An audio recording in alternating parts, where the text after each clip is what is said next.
Hello everyone, my name is Mayte Carlos and it is my final presentation. It will be about what holds us back in the race against time to reach our goals.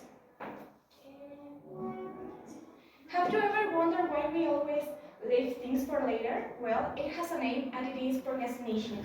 It is like when you have something important to do, but instead of doing it, you decide to postpone it again and again. I would like to share my experience with you about my journey in English.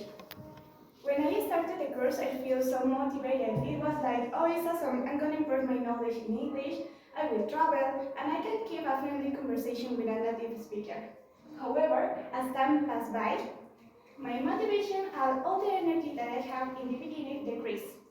I started to postpone my duties and procrastinate. I spoke with other members of the institute and they told me that they had experienced the same situation.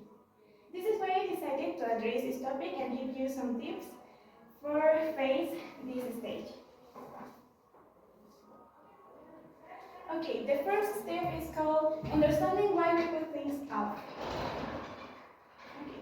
Everyone procrastinates at some point and it's okay. The important thing is to identify why we do it so we can overcome it. One reason could be the fear of failure.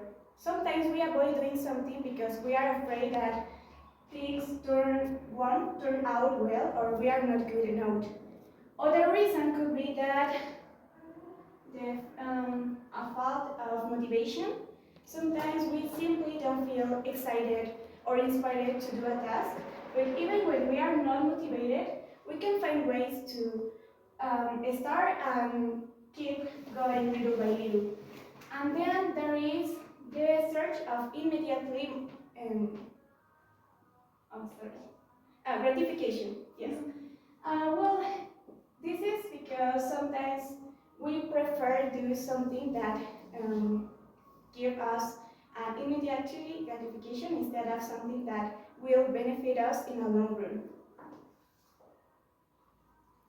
The second one is identify your procrastination patterns.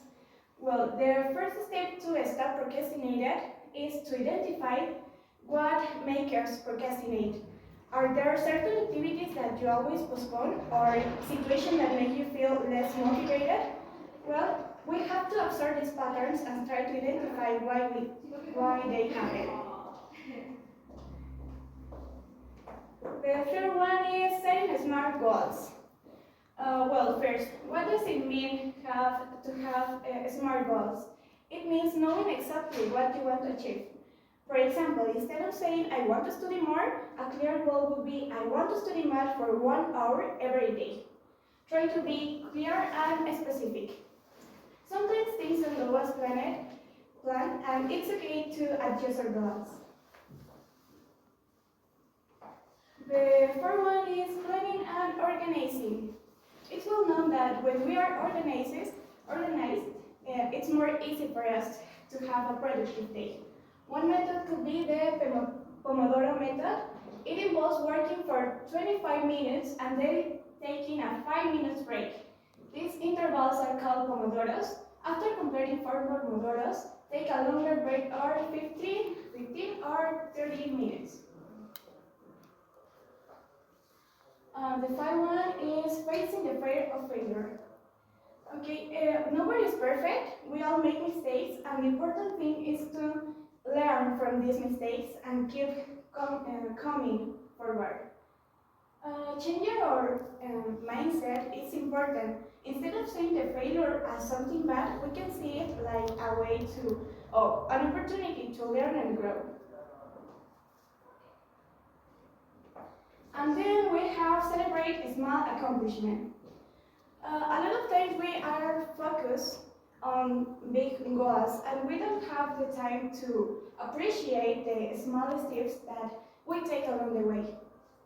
So when you are starting a new thing, it's important, well, motivation is a good beginning, a good start, but it is enough.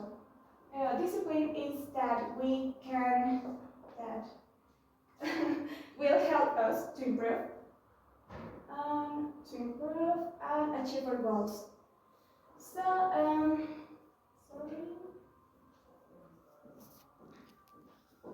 Okay, don't forget that the tiniest step contributes to the development of our final goal. And that's all. Thanks for your attention.